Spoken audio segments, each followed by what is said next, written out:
ഗഗൻയാനും ബഹിരാകാശ സഞ്ചാരികളും അഭിമാനവും ആഘോഷവുമാകുന്ന കാലമാണ്. ബഹിരാകാശ സ്വപ്നങ്ങൾ കയ്യെത്തും ദൂരത്തെത്തുമ്പോൾ ഈ ദിവസം അവളെ മറക്കാനാകുമോ? സ്കൈ ഈസ് ദ ലിമിറ്റ് എന്ന ജീവിതം കൊണ്ട് കാട്ടിത്തന്ന കൽപ്പന ചൗള. 4-ാം വയസ്സിൽ കടലാസുകൊണ്ട് വിമാനമുണ്ടാക്കി കളിച്ച പെൺകുട്ടി. പ്രായത്തിനൊപ്പം കൽപ്പനയുടെ ആകാശ സ്വപ്നങ്ങളും വളർന്നു. ആ സ്വപ്നങ്ങൾക്ക് ചിറകുവെച്ചത് പഞ്ചാബ് എഞ്ചിനീയറിംഗ് കോളേജിലാണ്. എയ്റോനോട്ടിക്കൽ എഞ്ചിനീയറിംഗിൽ ബിരുദമെടുത്ത ആ ബാച്ചിലെ ഏക പെൺകുട്ടി.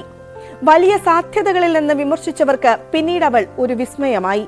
2003 ജനുവരി 16-ന് മറ്റ്6 പേർക്കൊപ്പം STS 107 കൊളംബിയ വാഹനത്തിൽ ബഹിരാകാശത്തേക്കുള്ള കൽപ്പനയുടെ യാത്ര. 17 ദിവസം ബഹിരാകാശത്ത് ചെലവഴിച്ച ചരിത്ര ദൗത്യം. ഇന്നും കണ്ണീരോർമ്മയാണ് കൽപ്പന ചൗള. കെന്നഡി സ്പേസ് സെന്ററിൽ വെഹിക്കിൾ അസംബിൾ ബിൽഡിംഗിലെ ഉപയോഗിക്കാതെ കിടക്കുന്ന വലിയ മുറിയിൽ കൊളംബിയയുടെ അവശിഷ്ടങ്ങൾ ഇന്നുമുണ്ടാകും.